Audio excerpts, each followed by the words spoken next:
on this very first lab is very similar to the digital lab, right? We hooked it up, we looked at the signal on the oscilloscope, and we were able to see the data.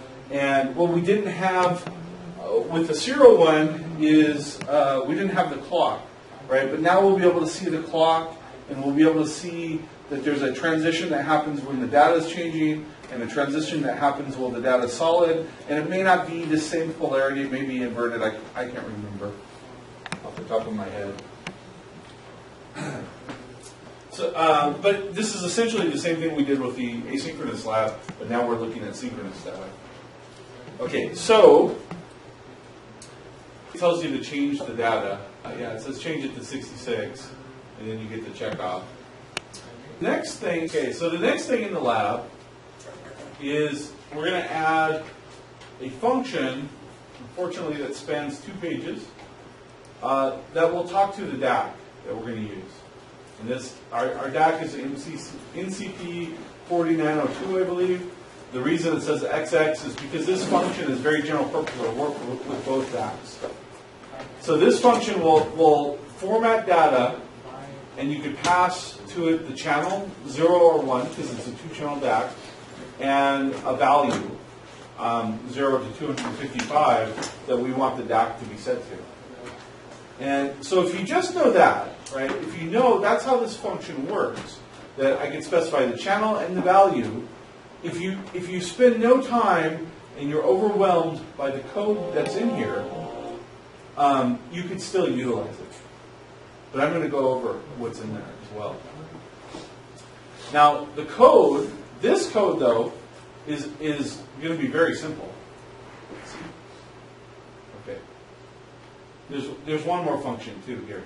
DAC XY, it lets you pass in 2 values, an X value and a Y value.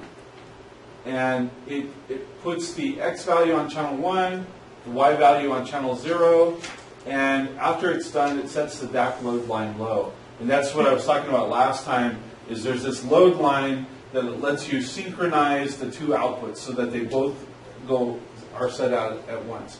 So DAC XY will set the 2 channels. So you pass it 2 values, 0 to 255, and it'll control your X and Y DAC, or your A and B DAC, or your channel 0 and channel 1 DAC, depending on what you want to call it. Okay, so if we know what this does, all this DAC XY does is going to set a value of C3 for one channel and 55 for the other channel. Very simple. Sorry. The setup now calls this function DAC init, and it does the SPI begin. The clock divisor is not in here, so the clock will probably run faster. The DAC init sets our chip select line again as an output, but now it also brings in this idea of this DAC load line, which is also an output. It looks very similar to a chip select.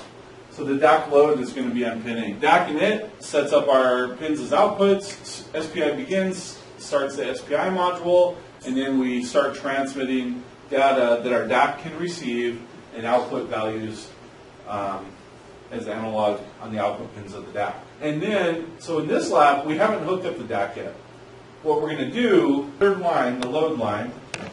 So we're going to have this load line. The load line is going to go low. But let's look at the DAC XY function.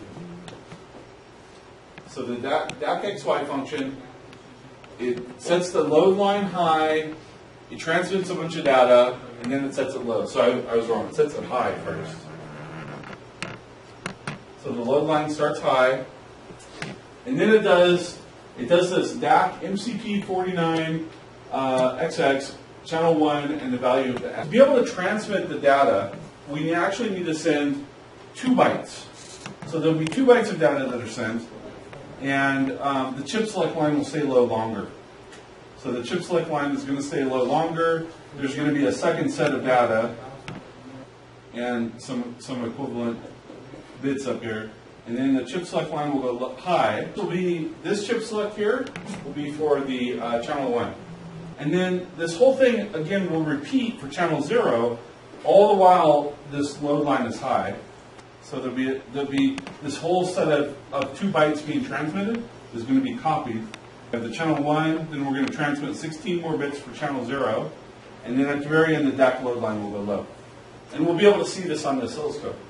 When we look at this, though, what we're going to look at is the data and the chip select. Oh, so now we got 4 signals, right? And we still can only look at 2 channels. Probably the best ones to look at are the data and the chip select, and the load line will now be our trigger. The load line will now be the lowest frequency signal. When we do this, we're going to be looking at 32 bits of data on this oscilloscope screen. These oscilloscopes are not very good at zooming in past the trigger point. So it's going to be very hard to compare the data to the clock and see that the data is on the right clock. But you will be able to see if we're transmitting, I think we transmitted C355. Okay. So when we transmit C355, if you recall, there's 2 bytes that are required for 1 channel. The data that goes to the DAC that we need to set the analog value, it's the last 4 bits of this first byte and the first 4 bits of the second byte. So what you'll see is you'll kind of see this C3, which is the 11000011. You'll see this 1100 over here, and the 0011 will start this one.